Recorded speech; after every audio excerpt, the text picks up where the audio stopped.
Shalom Elohim, haleluya, puji nama Tuhan. Semangat pagi Bapak Ibu Saudara yang dikasihi Tuhan kita Yesus Kristus. Jumpa lagi bersama saya Pendeta Samuel Mabuntu dalam renungan pagi ke 2562 hari. Renungan pagi ini mengudara. Puji Tuhan. Bapak Ibu Saudara yang dikasihi Tuhan, sebelum kita membaca, mendengarkan dan merenungkan firman Tuhan hari ini, mari kita berdoa, minta pimpinan Roh Kudus. Kita berdoa. Bapa di surga, berbicaralah kepada kami semua. Pakai firman Tuhan ini untuk menegur kami, menasihati kami, meneguhkan iman percaya kami, dan memberkati kami semua. Di dalam nama Tuhan Yesus yang adalah firman Allah yang hidup, kami berdoa. Amin. Haleluya. Bapak Ibu Saudara yang dikasihi Tuhan, bersama dengan saya kita akan belajar Alkitab dari kitab Kejadian sampai kitab Wahyu. Mari buka Alkitab kita.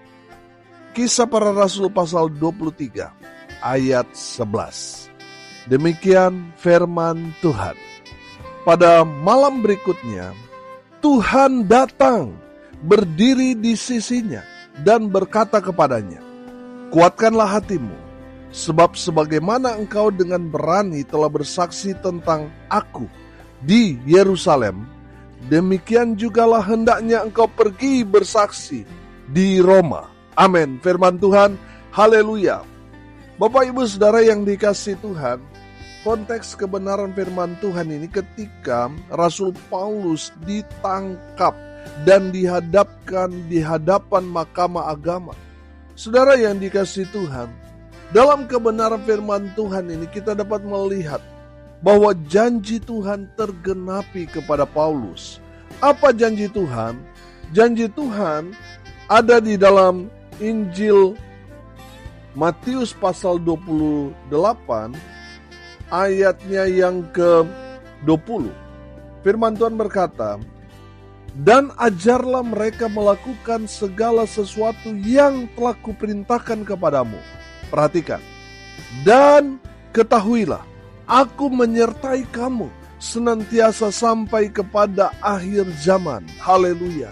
Saudara, janji Tuhan di sana berkata, "Ketahuilah, aku menyertai kamu senantiasa sampai kepada akhir zaman." Haleluya. Bapak Ibu Saudara perhatikan bahwa firman Tuhan ini terjadi kepada Rasul Paulus. Dan saya yakin firman Tuhan ini berlaku buat kita semua orang percaya. Amin.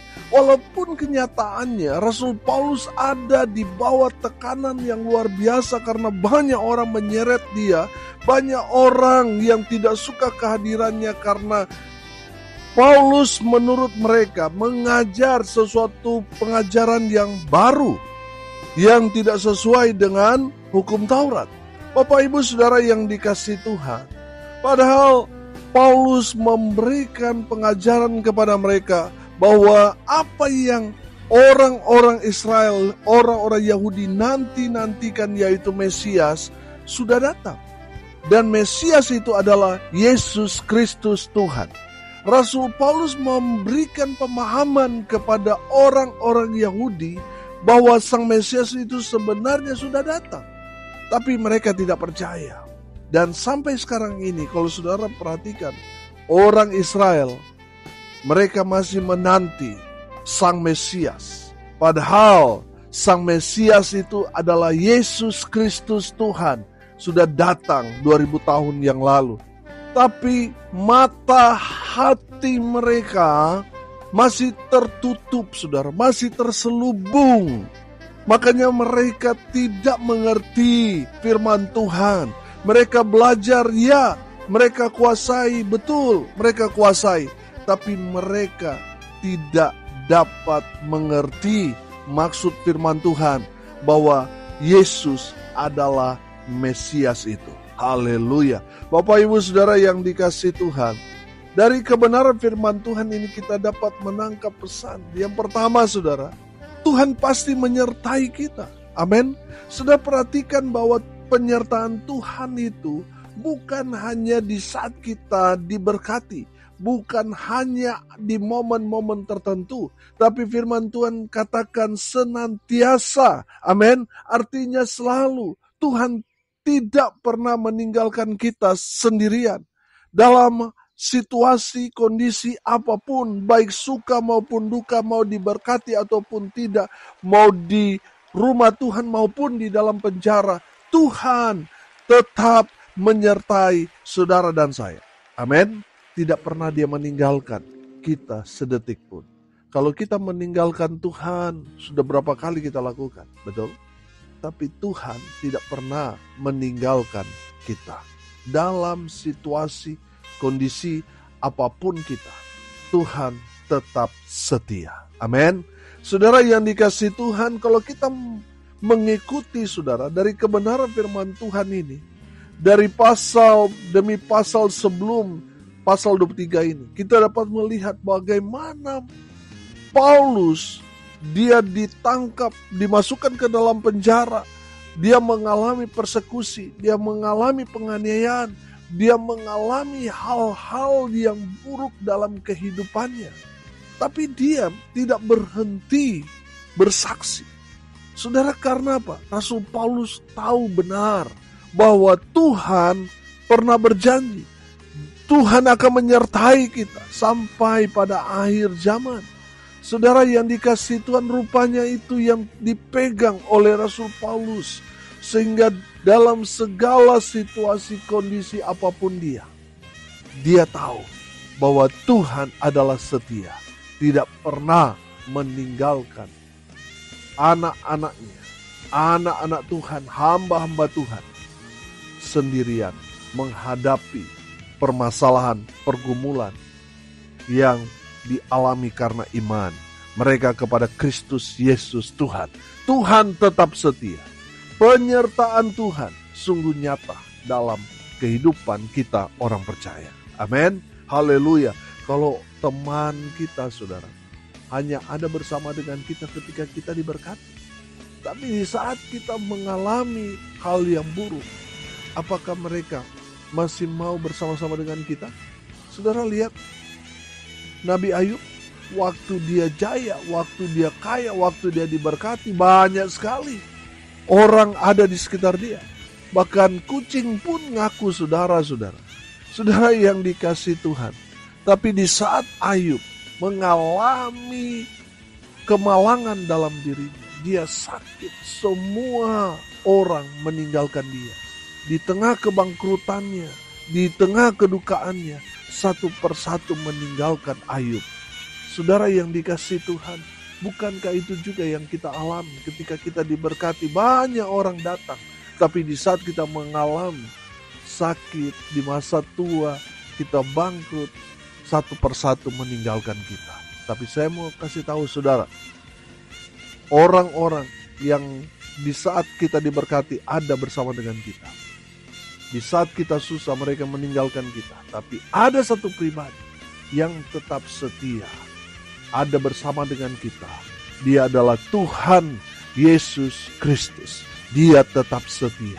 Dia tetap sama dulu, sekarang, dan selamanya. Tidak berubah kesetiaannya, janji-janjinya, ya dan amin. Janji Tuhan kepada Paulus, kepada kita semua, orang-orang percaya, hamba-hamba Tuhan. Tuhan menyertai kita sampai pada akhir zaman. Haleluya. Bapak Ibu Saudara yang dikasihi Tuhan, oleh karena itu, tetaplah setia ikut Tuhan. Amin. Walaupun ada banyak sekali pergumulan ketika kita ambil keputusan untuk melayani Tuhan, untuk ikut Tuhan, tiba-tiba dunia seperti berubah. Teman-teman kita mulai berubah, melihat kita dan satu persatu meninggalkan kita. Tetap setia ikut Tuhan. Amin. Tetap setia melayani Tuhan sampai Tuhan datang. Sampai pada akhir zaman, sampai kita menutup mata. Tetap setia. Kenapa? Karena Tuhan kita adalah Allah yang setia. Artinya apa, saudara? Tuhan senang dengan orang-orang yang setia. Orang-orang yang sama seperti Yesus yang setia. Tuhan senang. Haleluya. Makanya saudara, tetaplah setia. Karena firman Tuhan bicara kan kepada kita tentang kesetiaan. Biarlah Tuhan mendapati kita, kita tetap setia ikut Tuhan. Amin. Saudara yang dikasihi Tuhan, Tuhan menyertai kita semua orang percaya, anak-anak Tuhan, sampai pada kesudahannya, sampai pada akhir zaman. Tuhan tetap setia menyertai saudara dan saya. Haleluya. Yang kedua dari firman Tuhan yang kita belajar, Tuhan pasti datang untuk apa? Menjenguk, untuk meneguhkan iman Paulus. Saudara yang dikasihi Tuhan, saya mau katakan, ketika kita ada di dalam pergumulan hidup, tadi saya katakan, orang kalau lagi bergumul, lagi susah, lagi sakit, lagi bangkrut, saudara satu persatu akan tinggalkan kita. Tapi saudara lihat, dalam situasi seperti itu, Tuhan datang kepada Paulus melalui apa saudara? Melalui penglihatan. Saudara, Tuhan datang untuk apa? Meneguhkan iman dari Rasul Paulus. Saudara perhatikan, pada malam berikutnya Tuhan datang berdiri di sisinya dan berkata kepadanya, kuatkanlah hatimu. Amin. Saudara yang dikasihi Tuhan, dari kebenaran firman Tuhan ini, kita dapat menangkap pesan bahwa Tuhan akan datang menyapa kita untuk memberikan apa? Kekuatan, supaya iman kita semakin diteguhkan. Saudara yang dikasihi Tuhan, betul ada banyak penganiayaan, ada banyak persoalan, ada banyak pergumulan yang dihadapi oleh anak-anak Tuhan. Tapi pegang firman Tuhan ini, Tuhan pasti datang menjenguk saudara. Tuhan pasti datang untuk memberikan kekuatan kepada saudara dan saya. Amin. Saudara yang dikasihi Tuhan, saya yakin dan percaya, ketika kita mengalami pergumulan, Tuhan merasakan. Amin. Makanya saudara yang dikasihi Tuhan, kalau kita belajar tentang pertobatan Paulus, di mana dia seorang penganiaya, bahkan pembunuh jemaat Tuhan pada saat itu, saudara. Coba saudara lihat kesaksian Paulus di pasal 22, Kisah Para Rasul pasal 22, ayatnya yang keempat. Dan aku telah menganiaya pengikut-pengikut jalan Tuhan sampai mereka apa? Sampai mereka mati. Laki-laki dan perempuan kutangkap dan kuserahkan ke dalam penjara. Saudara yang dikasihi Tuhan, itulah pekerjaan Saulus alias Paulus pada saat itu, saudara. Di mana dia seorang penganiaya dan pembunuh umat Tuhan pada saat itu. Tapi dalam perjalanannya ke Damsyik di pasal 9, dia berjumpa dengan Tuhan Yesus di sana. Dan Tuhan Yesus berkata, Saulus, Saulus, kenapa kamu menganiaya aku? Saudara yang dikasihi Tuhan, ketika Saulus mendengar perkataan Yesus pada saat perjalanan ke Damsyik itu, Saulus mungkin bertanya-tanya dalam hati pikirannya, dalam hatinya dia belum pernah berjumpa secara pribadi dengan Yesus. Dia tidak pernah menganiaya Yesus dengan tangannya. Yang dia aniaya adalah orang-orang percaya, orang-orang Kristen pada saat itu. Saudara yang dikasihi Tuhan, dari kebenaran firman Tuhan ini, kita dapat menangkap bahwa apa yang dilakukan Saulus kepada orang-orang Kristen pada saat itu, yang dimana dia menganiaya bahkan membunuhnya, sama artinya Saulus alias Paulus lakukan kepada Yesus Kristus Tuhan.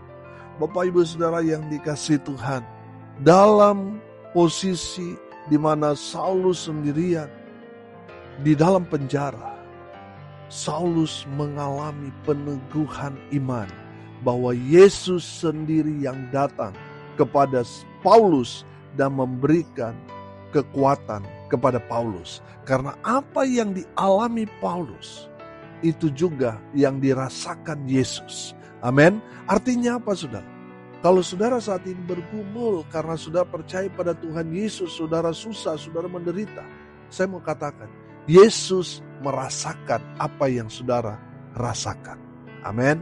Saudara yang dikasihi Tuhan, dalam situasi yang tidak baik, Tuhan datang menjenguk Paulus memberikan dia kekuatan. Demikian juga yang akan Tuhan lakukan kepada setiap anak-anak Tuhan. Saudara, Tuhan datang menyapa saudara. Bisa saja Tuhan kirim hamba-hamba Tuhan. Tuhan kirim gembala saudara, teman saudara yang orang percaya untuk menjenguk kita, memberikan penguatan buat kita. Saudara, bisa saja melalui firman Tuhan yang kita baca, yang kita tonton di media sosial, yang kita dengar. Saudara yang dikasihi Tuhan, itu cara-cara Tuhan. Untuk apa? Menjenguk, untuk menyapa anak-anak Tuhan, supaya mereka mengalami kekuatan dari Tuhan Yesus. Betul, mengikut Yesus ada pergumulan, ada persoalan. Kita mengalami masa-masa penderitaan susah itu. Tapi percayalah, Tuhan pasti datang menyapa saudara, memberikan penguatan iman kepada saudara dan saya yang mengalami pergumulan, persoalan. Karena iman kepada Kristus Yesus Tuhan, saudara susah, saudara menderita, saudara tidak sendirian. Tuhan menyapa saudara. Kalau saudara mendengarkan firman Tuhan atau firman Tuhan oleh hamba-hamba Tuhan yang lain, bukankah itu cara Tuhan menyapa saudara? Amin. Berbicara kepada saudara dan saya. Amin. Saudara yang dikasihi Tuhan, Tuhan tetap setia. Tuhan mengasihi saudara dan saya. Amin. Dia pasti datang untuk menguatkan iman saudara supaya terus dikuatkan walaupun di masa-masa sulit. Di masa-masa saudara mungkin merasa sendirian. Tapi saya mau bilang saudara bersama dengan Tuhan itu mayoritas. Amin. Dibandingkan dengan banyak orang tanpa Tuhan, mereka minoritas. Sebab apa? Tuhan Allah, pencipta langit dan bumi, Allah yang maha kuasa, dahsyat, hebat itu, ada bersama dengan saudara. Walaupun mungkin orang melihat saudaranya sendirian, tapi kalau ada Yesus dalam diri saudara, saudara mayoritas. Amin.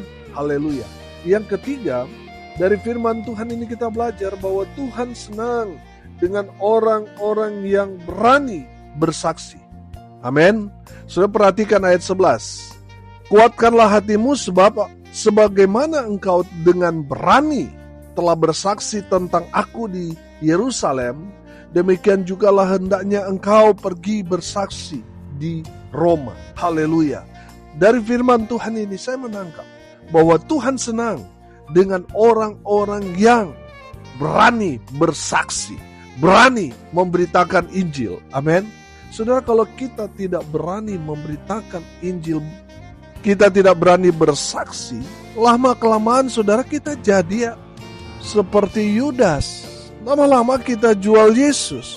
Atau lama-lama kita sama seperti Petrus yang menyangkal Yesus. Saudara yang dikasihi Tuhan, saya yakin dan percaya Tuhan ada bersama dengan kita. Maka Roh itu yang akan memberi kita keberanian. Keberanian untuk memberitakan Injil Kerajaan Allah kepada orang-orang yang ada di sekitar kita. Bapak, Ibu, Saudara yang dikasihi Tuhan, Tuhan senang dengan orang-orang yang gagah berani bersaksi. Mereka yang suka bersaksi, memberitakan Injil. Mereka akan mendapatkan upah. Mereka akan mendapatkan pahala dari Tuhan, yaitu apa? Mahkota. Amin. Dan semua mahkota itu yang Tuhan sudah janjikan kepada kita orang-orang percaya, sebagian besar dari janji-janji Tuhan, 7 mahkota yang Tuhan akan berikan kepada orang percaya ketika apa? Mereka memberitakan Injil dengan setia. Amin. Mereka akan mendapatkan mahkota itu. Haleluya. Saudara perhatikan, Stefanus di saat detik-detik terakhir dia mati, apa yang dia lihat? Dia melihat kemuliaan Tuhan. Amin. Menyambut dia. Tuhan Yesus menyambut kematian dari seorang yang gagah perkasa, mati karena pemberitaan Injil. Saudara, dia disambut oleh Tuhan Yesus. Amin. Saudara yang dikasihi Tuhan, itu memberikan sinyal kepada kita bahwa Tuhan senang dengan orang yang berani bersaksi, berani memberitakan Injil. Tuhan senang. Sebaliknya, Tuhan sedih. Tuhan menangis ketika banyak orang Kristen tidak menjadi pelaku-pelaku firman. Mereka sudah tahu kebenaran, tapi mereka tidak bersaksi. Saudara yang dikasihi Tuhan, bagaimana orang-orang di luar sana mau percaya Tuhan Yesus kalau tidak ada yang memberitakan Injil kepada mereka? Saudara dan saya punya tugas. Kita harus menjadi saksi Tuhan yang baik. Amin. Menceritakan Yesus kepada orang-orang yang kita jumpai. Saudara yang dikasihi Tuhan, saya yakin dan percaya, di saat kita berani memberitakan kabar baik, Tuhan senang. Kalau sudah senang, saudara, apa yang saudara minta, apa yang saudara kehendaki, pasti Tuhan akan berikan. Dan saya mau bilang, saudara, memberitakan Injil itu adalah kehendak Tuhan buat kita. Amin. Tuhan mau saudara dan saya jadi saksi Tuhan. Haleluya. Saudara yang dikasihi Tuhan, Tuhan senang dengan orang-orang yang berani memberitakan Injil. Sebaliknya, Tuhan sedih, Tuhan menangis ketika kita menjadi orang yang penakut, takut memberitakan Injil. Tuhan sedih. Saudara yang dikasihi Tuhan, mari kita menyenangkan hati Tuhan dengan menjadi pelaku-pelaku firman. Kita menjadi saksi Tuhan yang baik, menceritakan tentang Injil Kerajaan Allah, menceritakan tentang Yesus kepada orang-orang yang kita jumpai. Haleluya. Hari ini kita belajar firman Tuhan ini, bahwa dalam situasi seperti Paulus dalam penjara, ada banyak tekanan, ada banyak sekali luka penderitaan yang dia alami, baik itu kejiwaannya, baik itu fisiknya. Tapi saudara perhatikan, apa yang Tuhan sudah janjikan kepada kita semua anak-anak Tuhan, bahwa Tuhan menyertai kita sampai kepada akhir zaman, itu terjadi kepada Paulus. Dalam penjara Tuhan datang menjenguk Paulus. Saudara yang dikasihi Tuhan, Tuhan pasti datang untuk memberi kekuatan kepada kita. Melalui kebenaran firman, kita mendapat kekuatan dari Tuhan. Amin. Dan yang ketiga, saudara, Tuhan senang dengan orang-orang yang gagah berani memberitakan Injil Kerajaan Allah. Amin. Mari kita berdoa. Terima kasih Bapa di surga atas kebenaran firman Tuhan yang sangat memberkati kami. Berkati semua pendengar dimanapun mereka berada. Tuhan memberkati hidup mereka, rumah tangga mereka diberkati, usaha, pekerjaan, pelayanan mereka dibuat beruntung berhasil dalam segala hal. Mereka yang sakit Tuhan sembuhkan, mereka yang lemah Tuhan kuatkan, hibur mereka yang berduka cita. Dan hamba berdoa, biarlah berkat-berkat Tuhan turun atas semua orang percaya. Bapak Ibu Saudara yang dikasihi Tuhan, arahkanlah hatimu kepada Tuhan dan terimalah berkat dari Tuhan Yesus. Tuhan memberkati engkau dan melindungi engkau. Tuhan menyinari engkau dengan wajah-Nya dan memberi engkau kasih karunia. Tuhan menghadapkan wajah-Nya kepadamu dan memberi engkau damai sejahtera. Di dalam nama Tuhan Yesus, sumber segala berkat. Bapak Ibu Saudara yang percaya, diberkati Tuhan, katakan amin. Puji Tuhan. Bapak Ibu Saudara yang dikasihi Tuhan, kalau saudara merasa diberkati melalui renungan pagi ini, bagikan juga kepada saudara-saudara yang lain, supaya mereka juga diberkati. Karena untuk itulah kita dipanggil, untuk jadi berkat. Salam kasih dari Bali. Saya Pendeta Samuel Mawuntu. Sampai jumpa besok pagi. Tuhan Yesus memberkati kita semua. Haleluya.